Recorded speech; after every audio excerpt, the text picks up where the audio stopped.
Guys, ভাই টিউশনির থেকে বাড়ি এসে বলল চলো মাছ ধরতে যাই। তাই বেরিয়ে পড়লাম মাছ ধরার উদ্দেশ্যে। কাল বাজার থেকে সিঙ্গাড়া এনেছিলাম, ভাই খাইনি, তাই সিঙ্গাড়াটিকে পুকুরে দিয়ে মাছের খাদ্য হিসেবে ব্যবহার করলাম। ভাই আটা মাখিয়ে ছিপ নিয়ে পুকুরের ধারে মাছ ধরার উদ্দেশ্যে চলে এলো। ছিপে টোপ দিয়ে অনেকক্ষণ বসে থাকার পর ওখানে মাছ হচ্ছে না দেখে ভাই উঠে এসে অন্য জায়গায় আবার ছিপটি ফেলল। ফেলার কিছুক্ষণ পর দেখতে পাচ্ছ টোপটি মাছে গিলেছে এবং ছিপটি বিশাল জোরে টানাটানি করছিল। ভাই দেখতে পাচ্ছ বিশাল জোরে টানছে এবং ফাইনালি বিশাল বড় একটা মাছ উঠে এলো। মাছটা অনেকটাই বড় আর দেখতে পাচ্ছ কিরম লাফালাফি করছে।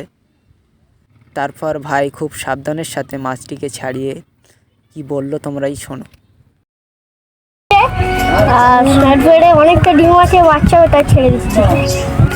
ও বলছে এর পেটে নাকি অনেকটাই ডিম আছে, বাচ্চা তুলবে তাই ছেড়ে দিচ্ছে ও। আর গাইজ, ভিডিওটা ভালো লাগলে লাইক করো, সাবস্ক্রাইব করে আমাদের পাশে থাকো।